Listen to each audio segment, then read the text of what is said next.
Então, a gente precisa trabalhar mais a saúde básica, né, a unidade básica de saúde, para que o hospital não fique tão sobrecarregado e a gente possa dar conta dos pacientes, né, dentro de um hospital. Olá pessoal, sejam muito bem-vindos ao Voz da Juventude, um espaço de diálogo, reflexão e boas conversas sobre os temas que fazem parte da nossa sociedade. Eu me chamo Catarina Novaes e hoje vamos conversar com uma convidada que tem construído sua trajetória na vida pública, defendendo suas convicções e participando ativamente dos debates sobre os desafios da nossa cidade e da Bahia. Nossa convidada é a pré-candidata a deputada estadual, doutora Silvia Rodrigues, e ao longo desse debate vamos conhecer um pouco mais da sua história e da sua atuação na política.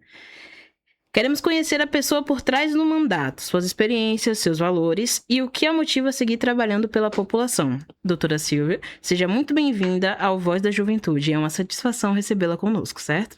Obrigada. Obrigada pelo convite. Doutora Silvia é uma médica, antes de tudo. Médica, mãe solo e agora política. Estou aí nesse meio. Comecei há alguns dias, alguns anos. E tô vindo com força para querer fazer uma diferença nessa cidade. Vamos começar então agora pelo primeiro bloco, né?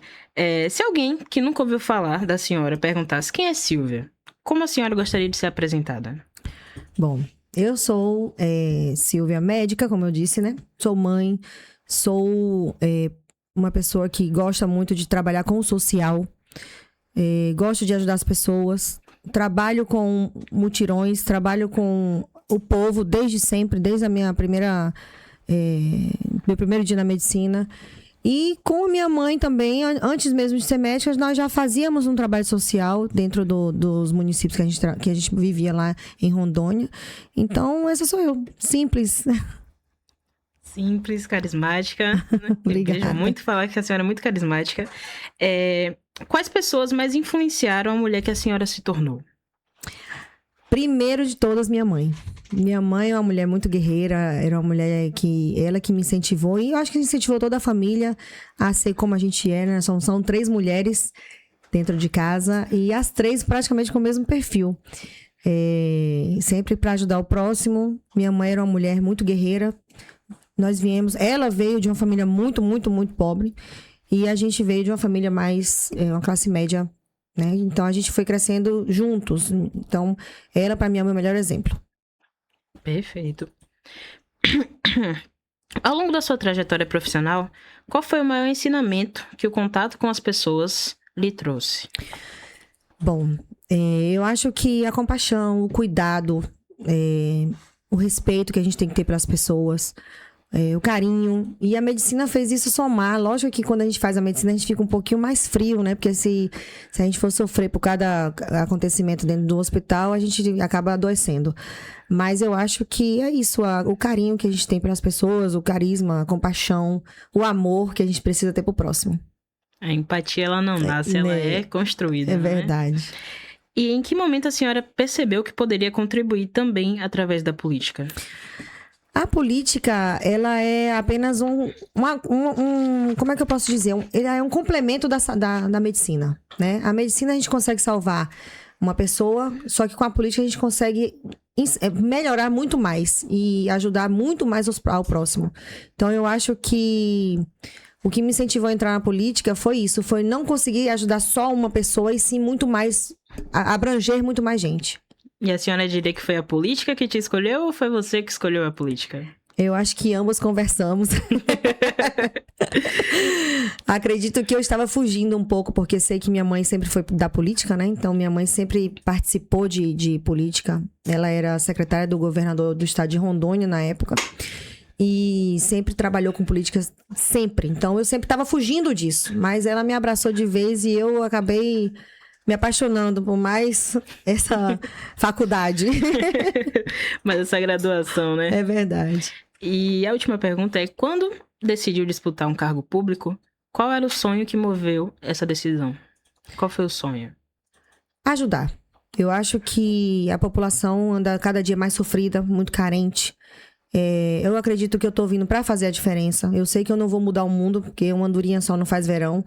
Mas eu tô formando um grupo de pessoas que, não só em Itabuna, mas em toda a Bahia, que estão acreditando que a gente possa fazer a diferença, entendeu? Então, acredito que dentro da política, se Deus quiser, e eu conseguir sentar na cadeira, a gente vai conseguir fazer um trabalho muito bonito. Já estamos fazendo fora dela, dentro dela vai ser uma coisa muito melhor. É verdade. Agora, antes de conhecermos a candidata, queremos conhecer um pouco mais da Silvia. Afinal, todo mandato ele começa muito antes da política, né? Não é verdade? Isso. Exato. Isso. Então, doutora Silvia, sua história ela parece um roteiro de filme. Saindo da Paraíba para Porto Velho e depois para Bolívia ainda criança. Isso. Como essas mudanças moldaram a sua visão de mundo antes mesmo de se tornar médica? Bom, é uma historinha um pouco longa, mas eu vou tentar resumir. Meus pais moravam na Paraíba. Quando eu fiz 3 anos, minha irmã estava nascendo, já tinha nascido, estava com 1 ano. Minha mãe já grávida da 3ª, a gente se mudou para Rondônia. De Rondônia, vivemos 14 anos lá e onde minha mãe sempre teve um sonho de fazer medicina, mas nunca conseguiu porque já casou muito nova, teve 3 filhos, 4, né? Nasceu o 4 depois que foi o menino, Felipe. E quando houve ela viu uma foto da filha da amiga dela em Cochabamba, na Bolívia. Ela falou assim, ó, eu vou pra lá. Ele ligou pro meu pai e falou assim, eu vou deixar você com as crianças e vou estudar. Aí meu pai, não, de jeito nenhum. Ou vai todo mundo, ou não vai ninguém. E acabou que meu pai queria fazer arquitetura, sempre foi o sonho dele, mas chegando na Bolívia ele se apaixonou também pelo curso de medicina e acabou os dois estudando medicina. Então, quando minha mãe terminou a faculdade em 2003, mas na verdade ela tirou o diploma em 2004, eu e minha irmã já estávamos na faculdade. Então, 2004, 2007, 2008, aí foi saindo um por um, né? E formamos todos os 4 médicos. Então, são 4 filhos, mais meu pai e minha mãe. Minha mãe já é falecida, desde 2016, morreu com câncer de cérebro. Mas é uma mulher que, se não fosse através do sonho dela, hoje eu não estaria onde eu estou. Então, ela é, além de ser meu exemplo de tudo, deixou um legado dentro de casa, onde ela falou assim, a melhor herança que eu estou deixando para vocês é a educação, né? Então, minha mãe, ela é nosso exemplo, não tem como não ser. Mãe é tudo, né? Essa próxima pergunta, ela pode mexer um pouquinho com o emocional, porque ela vai remeter a lembranças. Então, como é que foi crescer em uma casa onde a medicina ela não era tratada apenas como profissão, mas sim uma paixão compartilhada entre os membros da família, já que eram 4 médicos, ou seja, uma paixão bem forte foi plantada aí em todos vocês. É verdade. Foi muito difícil, viu? Porque minha irmã, quando engravidou, ela casou com um médico também. E quando ela engravidou, quando ela teve o neném, ela teve mastite. Que é uma inflamação dos seios. Quando o seio enche muito de leite, ela teve inflamação. Aí chega e fala assim, um chega e fala assim, usa gelo. Aí o outro fala assim, usa calor. Não, você toma isso, toma um antibiótico. Não, não toma antibiótico. Então era uma guerra, né? Um queria saber mais do que o outro. E acabou que o tratamento era 5 minutos de gelo, 5 minutos de calor. 5 minutos de gelo, 5 minutos de calor e retirada de leite. Então, assim, sempre foi uma disputa, né? Dentro de casa, mas uma disputa saudável. Eu acho que na medicina ninguém sabe tudo. Certo? A gente tá aqui para aprender, eu sou uma eterna aluna da vida e eu acho que a gente conseguiu se adaptar a isso, né? Cada um com seu espacinho. Então, tanto é que hoje é uma pediatra, 2 rádio e eu sou a porta do hospital. Atendimento de emergência, aí a mulher que resolve crises. Cochabamba é conhecida mundialmente por sua faculdade de medicina. Quais foram os maiores desafios e aprendizados de se formar em um país vizinho e depois retornar ao Brasil para exercer a profissão? Para mim, que na verdade eu terminei colégio lá, eu fui para lá, eu tinha 14 anos de idade. Fiz 15, a gente foi em janeiro, em abril eu tinha feito 15 anos. Então, não tive tanta dificuldade na faculdade, porque eu já sabia falar o espanhol, que é o castelhano, né? Cochabamba. E a dificuldade maior foi a crise financeira que tivemos lá em, se eu não me engano, em 99, por aí, a gente teve uma crise financeira muito grande, com o país trocando de presidência, né? Então, mas foi tudo tranquilo. A revalidação foi muito fácil, quer dizer, a prova nunca é fácil, mas assim, foi rápido, né? Minha irmã demorou um pouco mais, porque ela formou 1 ano antes de mim, demorou 3 anos para tirar o revalida, mas eu, 1 ano depois, já estava revalidada e já com trabalho, graças a Deus, muito bem abraçada E foi onde eu comecei. Na verdade, eu morei em Cruz das Almas, em 2007. Foi quando eu vim fazer o internato. E depois eu fui para visitar minha mãe em Humaitá, no Amazonas. E acabei ficando por lá. Recebi proposta do prefeito e acabei ficando por lá. E antes de chegar em Itabuna, você trabalhou em cidades mais distantes, como Manaus, né? Por exemplo, o que o atendimento no centro da floresta amazônica te ensinou sobre os contrastes da saúde pública brasileira? Ali foi uma dificuldade. A gente teve que... Lá a gente é médico raiz, né? A gente tinha todos os exames o mais básico possíveis. Era raio-x, era hemograma, um sumário de urina e olhe lá. Então, era médico raiz mesmo. Doenças mais rebuscadas, infelizmente, a gente tinha que encaminhar para a capital. Eu morava em Humaitá, que fica a 600 quilômetros do Amazonas. E ficava a 180 quilômetros de Rondônia, que é Porto Velho, né? Que era a capital de Rondônia. Então, era muito mais fácil você pegar o paciente e encaminhar para Porto Velho do que para Manaus. Porque para Manaus só ia de barco. E demorava pelo menos uma semana para chegar até lá. Mas foi uma experiência maravilhosa. Eu acho que lá eu aprendi muito, né? Porque a gente sai cru da faculdade, né? A gente sai com a teoria, mas a prática é totalmente diferente. E trabalhei muito tempo com PSF lá. Foram 6 anos no Amazonas trabalhando com PSF. Vi todas as dificuldades que a gente passava para tentar ajudar um paciente, né? Então, eu sou apaixonada pelo SUS.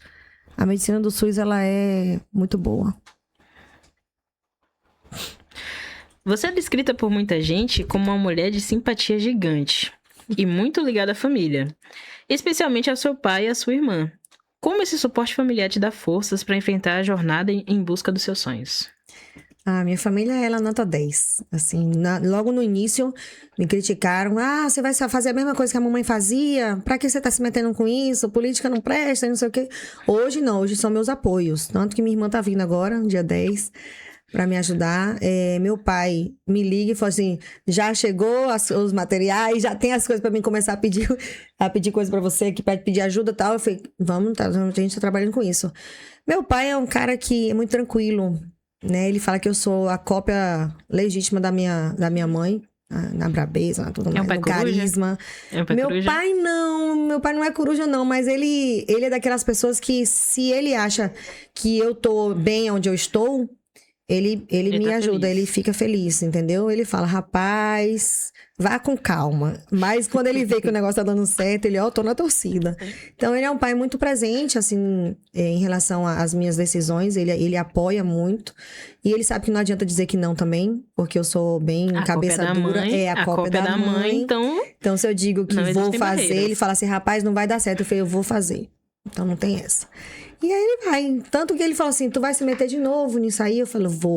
E tá dando certo, graças a Deus. Eu tô sendo muito bem abraçada. Em relação a carisma, eu sou uma pessoa que eu gosto muito de brincar. Eu tenho 45 anos, mas eu tenho um comportamento de um adolescente, entendeu? Eu gosto de viver a vida feliz, né? A vida já é difícil demais pra você estar reclamando e choramingando, né? Das coisas.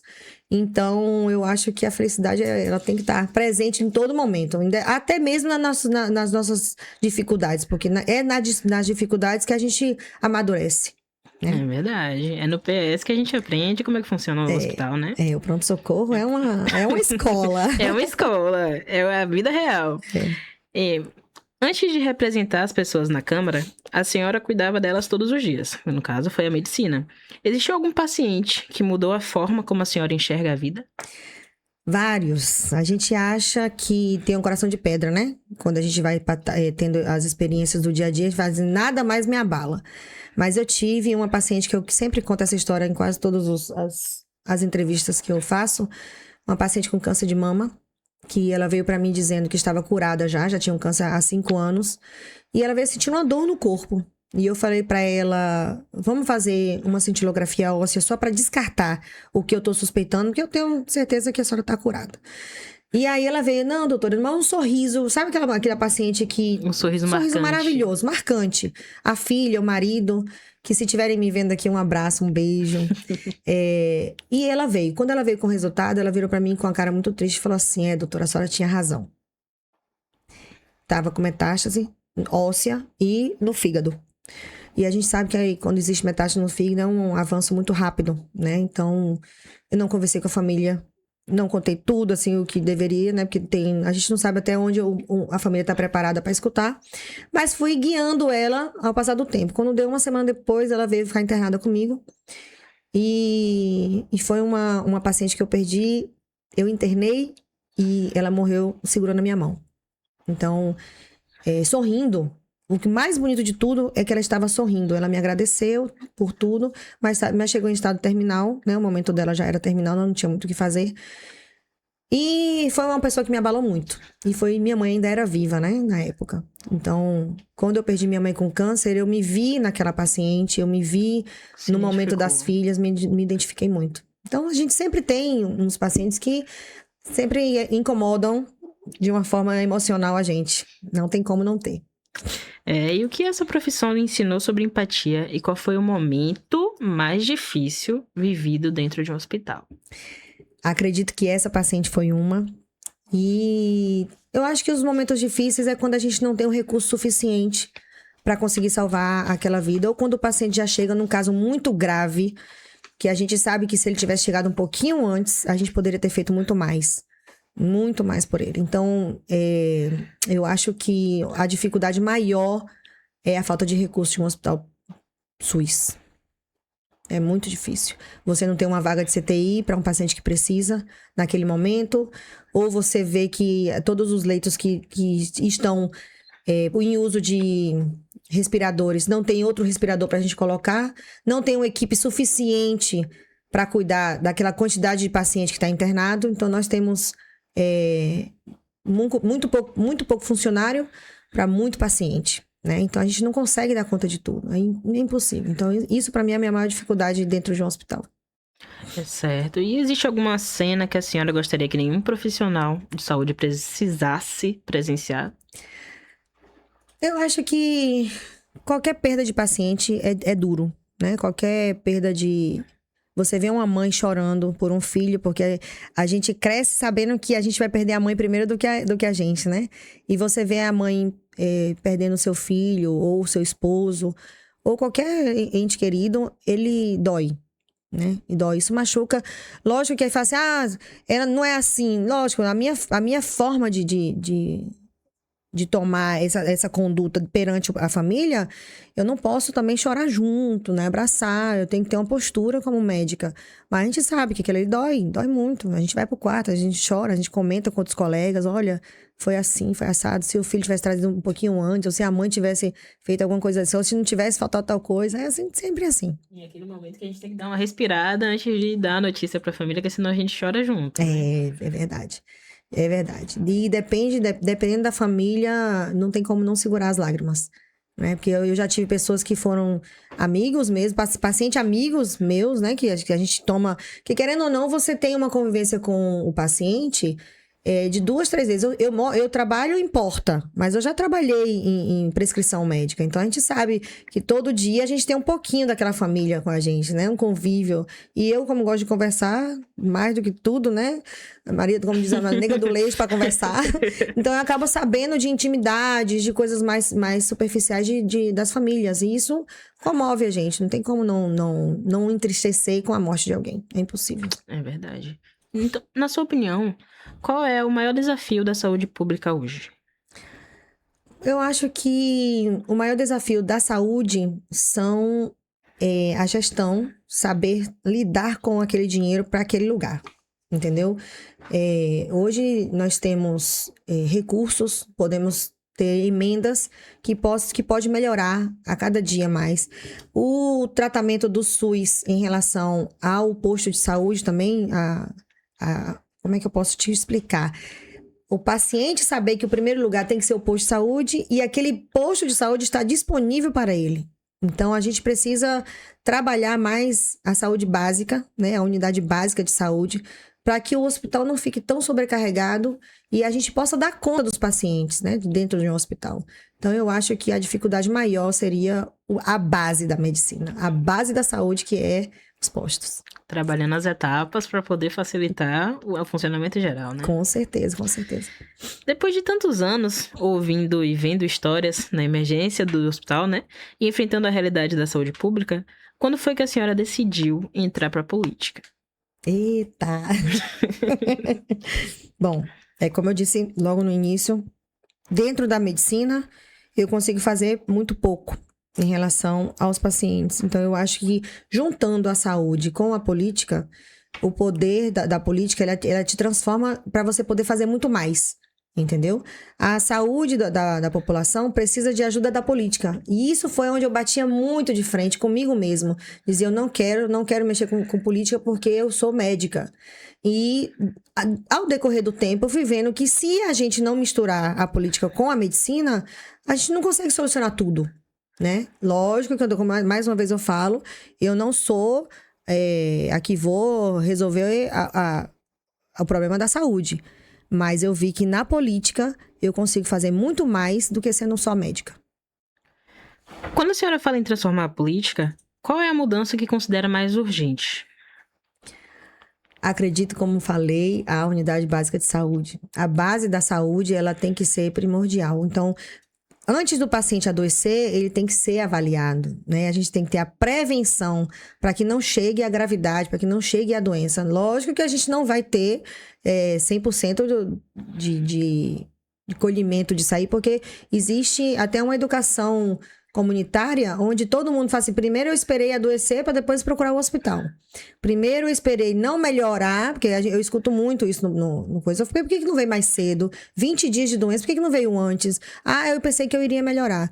Então, esse eu pensei que iria melhorar, acaba chegando à gravidade, chegando à morte, chegando a um estágio muito mais grave da doença, que poderia ter sido resolvido antes.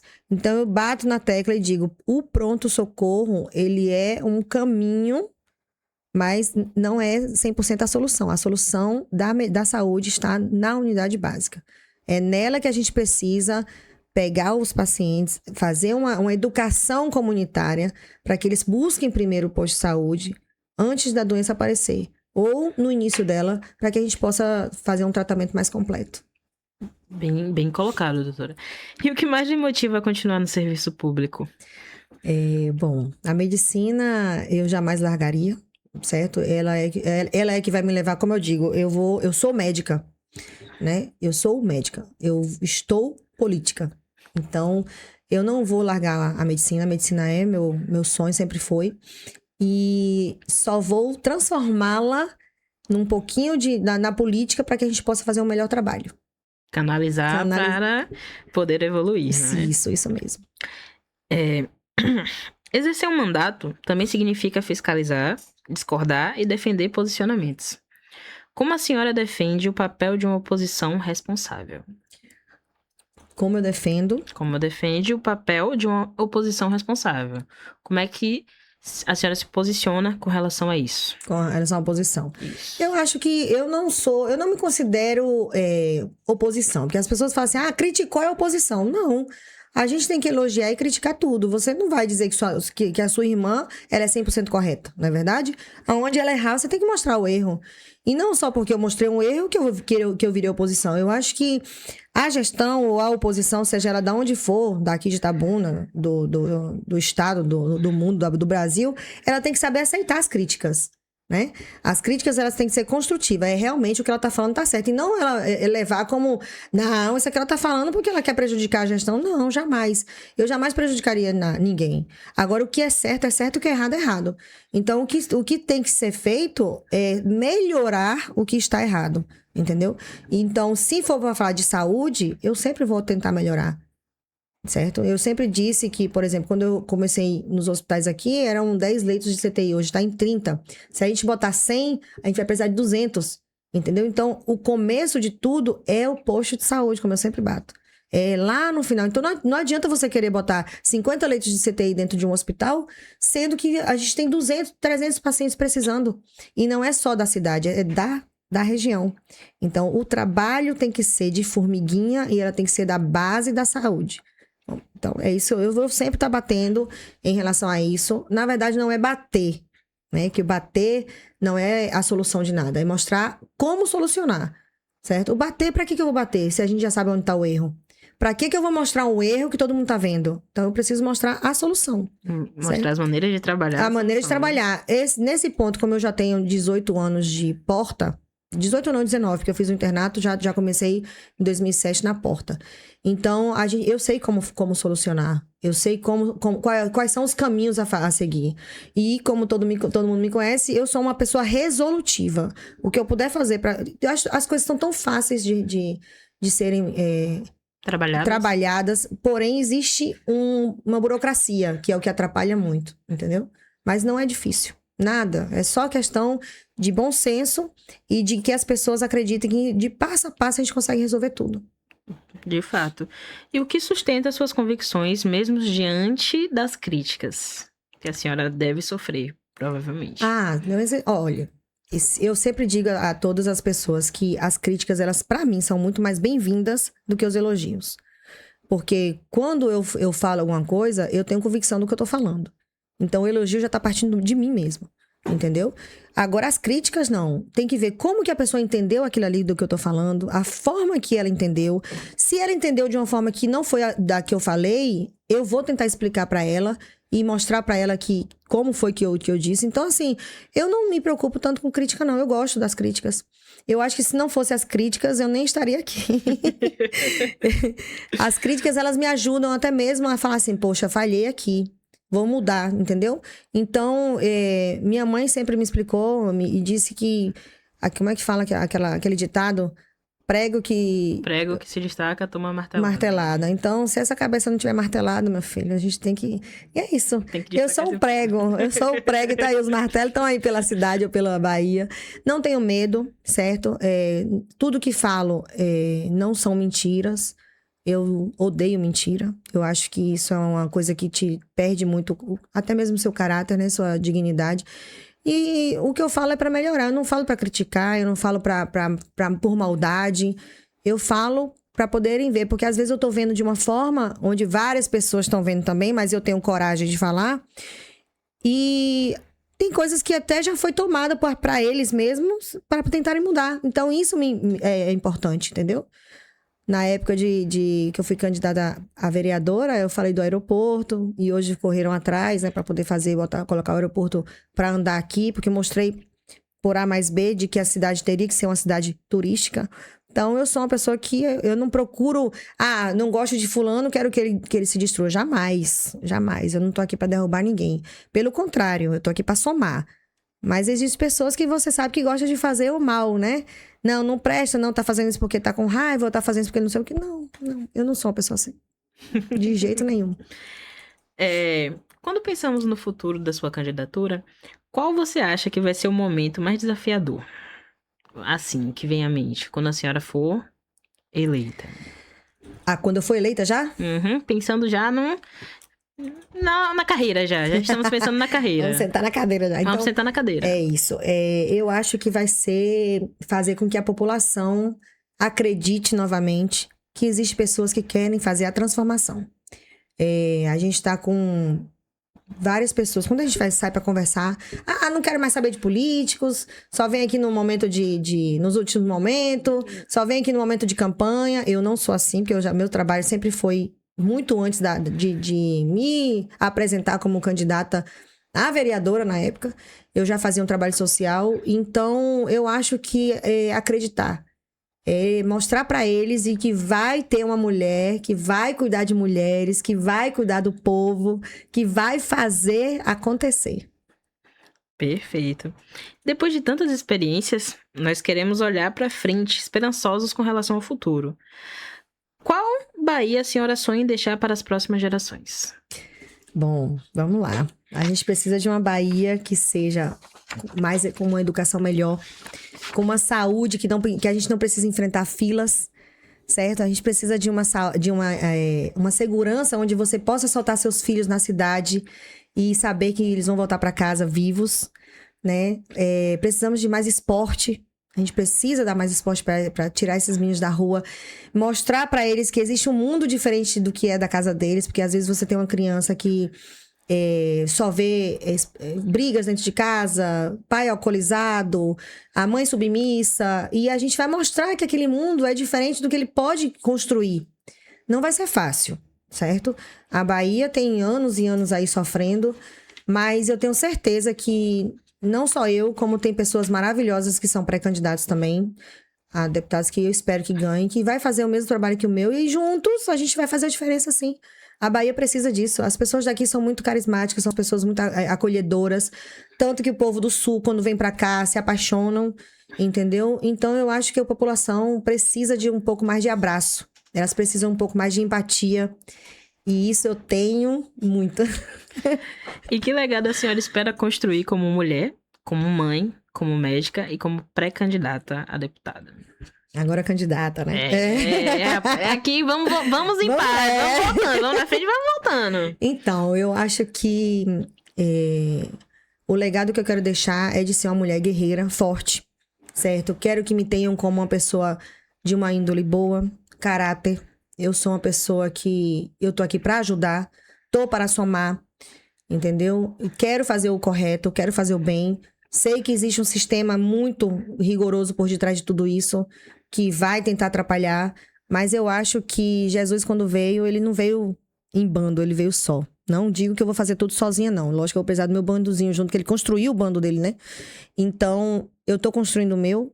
São pessoas que são de índoles maravilhosas, de caráter induvidáveis, assim, que eu acho que Deus aproxima as pessoas certas para fazer com que dê certo. Então, o legado que eu quero deixar é de uma mulher guerreira, forte e que vai mudar a Bahia, pode ter certeza disso. Se você pudesse conversar com todas as mães da Bahia por apenas 1 minuto, o que você diria? Que eu entendo vocês. Eu sou mãe também. Sei da dificuldade que é ser mãe. Sei da dificuldade que é para vocês trabalhar e deixar uma criança em casa, né? Então eu acho que juntas, nós como mulheres, a gente precisa se apoiar para que a gente possa ter mais mulheres no comando, né? Mais mulheres na ALBA, para que a gente possa fazer um trabalho para nós também, mulheres. E que a gente possa criar nossas criancinhas com uma Bahia mais honesta, uma Bahia mais segura, que é que a gente precisa atualmente. É verdade, viu? E por fim, para encerrarmos o nosso podcast de hoje, qual mensagem gostaria de deixar para quem está do outro lado da tela, nos assistindo e nos ouvindo aqui no Voz da Juventude? Bom, vamos lá. Eu sou a doutora Silvia, estou aqui para fazer o que eu puder para a Bahia. Espero contar com a ajuda de todos vocês. Espero que vocês procurem minha história, né? O Instagram tá aí, para que vocês possam me conhecer. E que possam vir a somar, né? A ajudar a fazer com que a Bahia mude. A gente precisa de mudança. Nós precisamos cuidar dessa cidade, desse estado. E eu tô contando com vocês para isso. Sucesso, doutora. Muito obrigada, viu, pela presença. Obrigada, Deus abençoe. Acabou, filho. Gostou? Ficou